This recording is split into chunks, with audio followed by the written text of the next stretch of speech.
Hello সবাই, আমি রুহি। প্রথমেই প্যানের মধ্যে দিয়ে দিলাম সর্ষের তেল। তেলটা গরম হয়ে এলেই নুন হলুদ মাখিয়ে রাখা পমফ্রেটটা দিয়ে দিলাম। তারপরেই এক পিঠটা হয়ে গেলে ভালোভাবে উল্টে দিলাম। মাছটা ভাজা হয়ে গেছে, তুলে নিয়ে ওই প্যানের মধ্যেই অল্প পরিমাণ তেল দিয়ে এরপরেই দিয়ে দেব পেঁয়াজ বাটা। পেঁয়াজ বাটাটা ভালোভাবে কষিয়ে নেবার পরেই দিয়ে দেব আদা রসুন টমেটো আর কাঁচা লঙ্কা বাটাটা। ভালোভাবে কষিয়ে নেব। কষিয়ে নেবার পরেই এর মধ্যে নুন হলদি গুঁড়ো লঙ্কা গুঁড়ো জিরে গুঁড়ো ধনে গুঁড়ো সমস্ত কিছু দিয়ে ভালোভাবে কষিয়ে নিচ্ছি।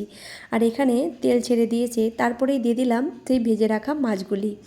এরপর ভালোভাবে উল্টে পাল্টে নিয়ে তারপরে দিয়ে দেব গরম জল আর একটু উপর থেকে গরম মশলা আর একটু দিয়ে দিলাম ধনেপাতা কুচি।